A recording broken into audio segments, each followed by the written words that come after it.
Brah Nara Hạt Brah thành nên một răng nước chi nào mình Brah một cái đồng lôi cho mối gì thì của mình là hệ dân nào đang đúng ơi chi lớn nào đang đúng ơi đâu thì cùng cho hè sâu san về và họ xích thì cảm ơn Chúa ngày hôm nay chúng ta tất cả hội thánh cùng đến dự phần cùng hội thánh chúng tôi rất là vui. Cảm ơn ban hát con kinh Chúa từ hội thánh Israel. Sau khi ban hát xong chúng ta cần phải nghe lời Chúa, đó là về đồ ăn thuộc linh của chúng ta. Sau buổi nhóm chúng ta có thể ở lại cùng hội thánh để chúng tôi có phần thông công phần ăn. Xin anh em ở lại, xin đừng về sớm thì đồ ăn rất là nhiều cho ta cùng thông công với hội thánh.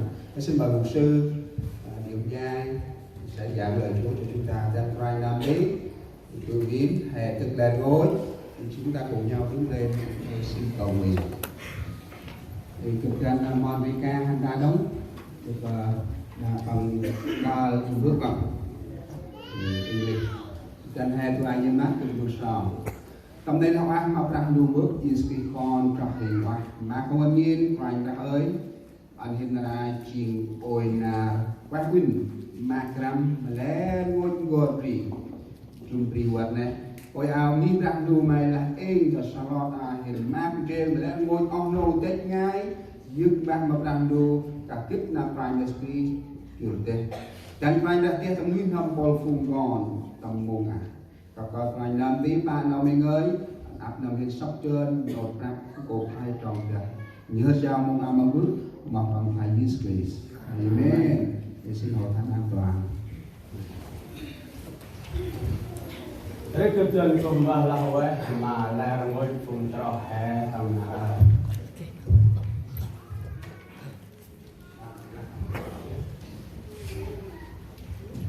I would like to say hello to everyone here today. Nay chiều phùng hè mát Emmanuel được một tất cả dù cùng riêng mà hè. Today we celebrate Christmas, Emmanuel, which means Christ be with us.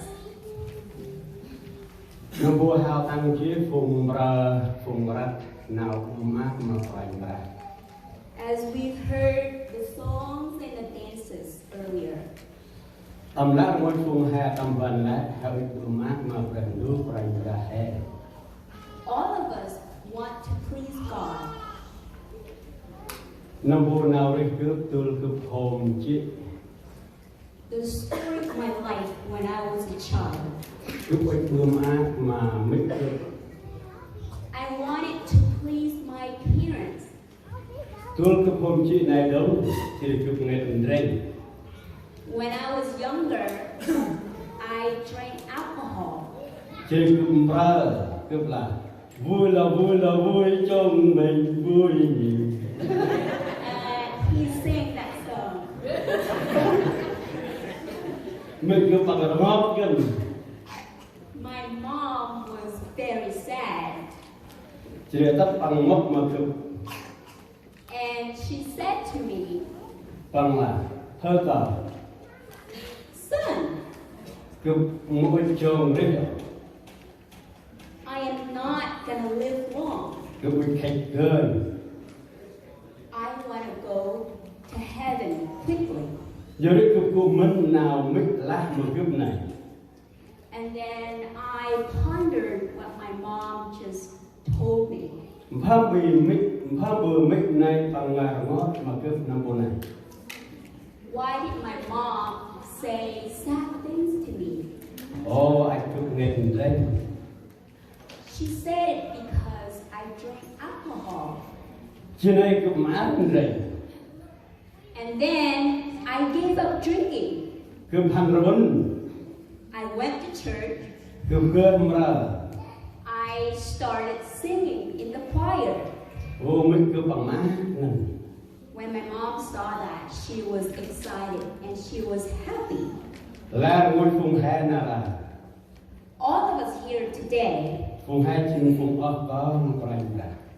all of us are the children of God. Phùng hè nào là chừng bùi má mà rành ra.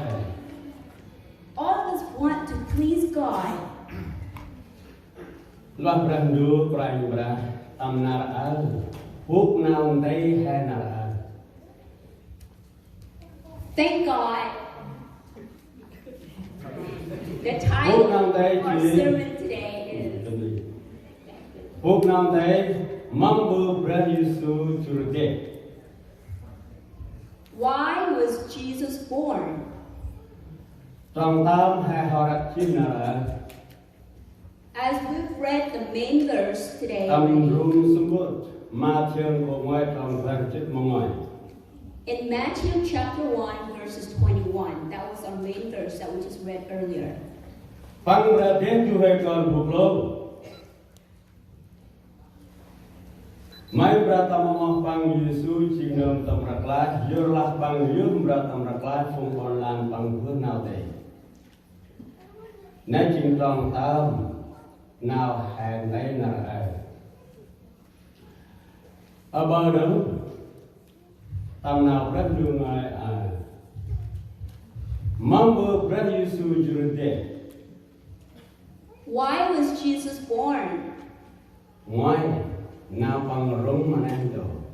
First, because God loved the world. Bé bằng ui tầm rạc lá phung bon lan bằng vương nào đây. Second, because God wants to save his people from their sins. Bé bằng ui bự cloth lá ngôi phung hè. Third, he wants to make all of us righteous Cái mô phung hè là cặp gân đầm. so that we have hope. Na koren Brah pang lọc lọc đầm al hè. We're going to be saved when Jesus comes the second time. Tâm nào Brah đưa người chế tầm rung suốt. Turut te một hệ. According to 1 Corinthians, Nào ai người là nấy. this is the truth. Chỉ vì khứ tươi sập đơn lại. Are you willing to accept Giêsu Christ với ta năng đồ ở. Jesus comes down to earth Cái tầm rạc lá phùng tây. to save the sinners? Nấy chiếc nào Brah Giêsu chur de ta năng đồ ở. That is the main reason why Jesus was born and why he came to earth. Bằng ích cái tầm rạc lá mà phung bon lan bằng hút tầm nào đây. He wants to save all of us from our sins. Cái chú nào gọi free. There's one story. Chỉ vì cái chú rực lại người. There's one house. Tầm tóm rực lại người này cái con xe ở bì. There's a baby inside a house. Ta là nước mơ bằng tù lúc bật đi. When his dad was away, Rực lại người này cái bình xa. that house caught on fire. Chỉ mơ bằng lọ gơ nít này. And the dad turned back. Người này bình xa. The house was on fire. Giờ đây mơ bằng nhót rang tại nít này. The dad came rushing to the house Chỉ phải con về bằng tầm tròn nít này. to save the baby from the house. Chỉ bằng sóc ao mơ tầm. And he took a big jacket Chỉ rung con về bằng. and covered the baby with that Chỉ từ lúc bật đi. and went outside. Sát dân bằng ôi hữu tờ đi. His body was burned. Chỉ bằng cha con về bằng này mà bố anh sa mặt. And he handed the baby to somebody else. Chỉ bằng ngâm hắn vì ngay. And he went far away. Chốt năm có khởi con bằng nặng rút gì. Many years later, Chỉ bằng cái nặng sang. the baby now is a grown man. He has his own family. Chỉ bằng cái nghịch đủ. He has a house. Chỉ bằng cái nào đi qua mà. and he has a good life. Chỉ riêng bước Păng lọc lọc đầu. And his dad came back. Păng kinh chúa